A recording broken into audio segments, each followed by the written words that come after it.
श्रेया, पहली बात तो आज निफ्टी ने लोअर हाई और लोअर लो बनाया। अब देखिए, इंक्रीमेंटली वॉर से कोई नेगेटिव खबर तो आई नहीं, ऐसा तो कुछ हुआ नहीं कि बहुत ज़्यादा कोई इंक्रीमेंटल खबर आ गई।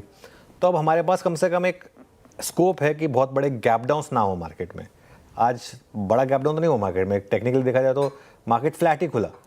और उसके बाद मार्केट ने लोअर हाई बनाया, 23,284 का हाई था आज का, 23,450 समथिंग का हाई हमारा फ्राइडे का था, और लोअर लो बनाया, भले ही बहुत ज़्यादा अमाउंट से नहीं, लेकिन लोअर लो बनाया आज। 23,000 को तोड़ा आज हमने इंट्राडे में एक बार के लिए। आज सुबह देखिए, पहले रेजिस्टेंस से ही निफ्टी और बैंक निफ्टी दोनों गिरे, और सही कहा आपने, हमने 23,300 निफ्टी पर और 54,200 बैंक निफ्टी पर ये लेवल्स की बात की थी कि यहाँ से अगर घूमेगा तो वो शॉर्ट ट्रेड ओपन होगी, और दोनों पर सुबह शॉर्ट करने की भी सलाह थी हमारी। बिल्कुल सही कहा आपने। लेकिन श्रेया, आज के ट्रेड ने आपको एक और चीज़ बताई है कि अब शॉर्ट करने का भी तरीका और सलीका है। मतलब ये क्या है ना कि जगह कहाँ है शॉर्ट करने की। अब जैसे आप 22,955 पे शॉर्ट नहीं कर सकते, फिर आप एक्सपेक्ट करें कि आप पैसा बना लेंगे।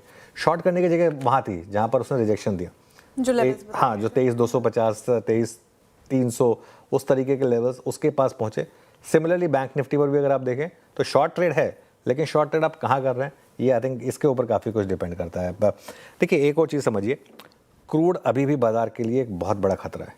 अभी भी ब्रेंट क्रूड आप देखें, अब सो छोड़ दीजिए आप, अब तो हम 105 के ऊपर आकर सेटल हो गए, और अब हल्का सा भी, रत्ती भर भी इसमें मूव नहीं आ रहा डाउन साइड का।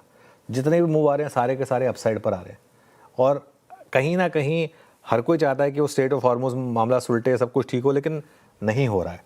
और फैक्ट ये है कि अगर ये इस तरीके से चला, 105 के ऊपर टिका ये, तो रुपी 95 तक भी जाने का रिस्क है। आज तो फिर भी ठीक है, थोड़ा सा रुपी स्टेबल है, लेकिन डॉलर रुपी 95 तक जाने का रिस्क है। ऐसे में एफआई की सेलिंग यहाँ से रुकने वाली नहीं है। हाँ, ये हो सकता है कि जो हमने फ्राइडे को 10,000 करोड़ का नंबर देख लिया, वो थोड़ा सा एक वन ऑफ हो। आज हो सकता है 5,000 करोड़ बिकाओ या थोड़ा और कम बिकाओ, ये पॉसिबिलिटी है, लेकिन रहेगी तो सेलिंग अभी कुछ टाइम के लिए एफआईएस की। अच्छा, एक इंटरेस्टिंग चीज़ हो रही है, मिड कैप और स्मॉल कैप। अब यहाँ पर मैं कहूँगा कि अब देखिए, सेंस ये बन रही है, ये जब हम, आपको याद होगा, हम कल वडोदरा में कैंप कर रहे थे, उसमें भी ये बात निकल कर आई थी कि हो क्या रहा है कि एफआईआई की इतनी बड़ी सेलिंग हो रही है, उसको डीआईआई पूरा का पूरा एब्जॉर्ब कर रहे हैं जी। तो मिड कैप और स्मॉल कैप इस समय एक सॉर्ट ऑफ, जैसे कहते हैं ना, एकदम अनाथ हो गए हैं, कोई देख नहीं रहा उनकी तरफ। तो उसमें इन दैट केस वहाँ पर सेलिंग आ रही है, और वहाँ पर रिटेल हाथ खड़े कर रहा है, क्योंकि रिटेल का पेन बहुत है। ये कमेंटेटर्स के लिए कहना बड़ा आसान होता है कि बाय करिए, पिछली बार देख ली वॉर पे आपने बाय किया तो पैसा बना होता। जिसका पैसा लगा है, डिसीजन दुख दर्द उसी का है, उसको पता है कि कैसे वो है, तो इसके लिए। लेकिन मेरा ये मानना है कि स्मॉल और मिड कैप में अच्छी क्वालिटी के स्टॉक्स में वैल्यूएशन आती जा रही है, अच्छी, कंफर्टेबल। यहाँ पर अब आपको थोड़ा रिस्क लेना पड़ेगा, एग्जैक्ट बॉटम कोई नहीं पकड़ पाएगा, थोड़ा रिस्क आपको यहाँ पर लेना पड़ेगा मिड कैप और स्मॉल कैप में। सारा पैसा एक साथ मत डालिए, टुकड़ों में डालिए। हो सकता है कि थोड़ा सा आज डाल दें। एक आखिरी वाली मुझे लग रहा है, वो जो चीखें निकालने वाली क्रंचिंग गिरावट जो है ना, वो मुझे लग रहा है बाकी है। वो नॉर्मली काफ़ी लो वॉल्यूम पे आती है, जैसा कोविड के टाइम पे भी हुआ था।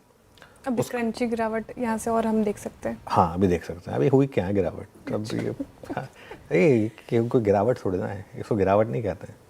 गिरावट तो लोगों ने देखी नहीं। इन्वेस्टर्स की चीखें निकल गई है सर, लहूलुहान है पोर्टफोलियो। उसमें मार्केट कुछ नहीं कर सकता, वो मार्केट का आउटलुक नहीं है। 58% गिर गए थे हम एक बार मिड और स्मॉल कैप में। कोई मतलब ये कोई लॉजिक नहीं है कि बस अब इतना गिर गए तो बस अब और नहीं गिरेंगे मार्केट में। ये कोई रूल थोड़ा ना है। वो अगर ऐसा रूल चाहिए तो एफडी में जाइए, तो स्टॉक मार्केट में नहीं जा सकते आप। खैर कोई बात नहीं, अब आते हैं हम मार्केट पर, निफ्टी और बैंक निफ्टी पर। निफ्टी पर देखिए 23,000 के नीचे बंद हुए तो और गिरावट का डर रहेगा। आज क्लोजिंग पे हम मतलब आज इंटरडे में तो हमने 23,000 तोड़ा, क्लोजिंग में खैर अभी पता नहीं।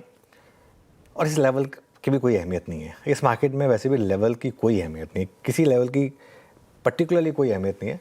वो तो हमने एक बाई चांस की बात की थी कि एक जो जहाँ से फिसलेगा, एक इंटरडे में एक लेवल था कि यहाँ से फिसल सकता है बेसिकली, उस वजह से। अदरवाइज बाजार लेवल का सम्मान करेगा नहीं यहाँ पर।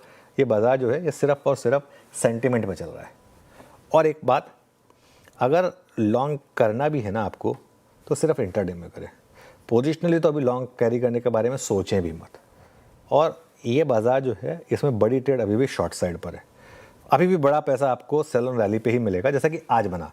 वो 1 घंटे में जो मूव आया उसमें अच्छा खासा पैसा बन गया होगा अगर आपने वो सही से अप्रोच किया उसको। और ऐसा नहीं है कि वो नहीं था, आज सुबह बात हुई थी हमारी।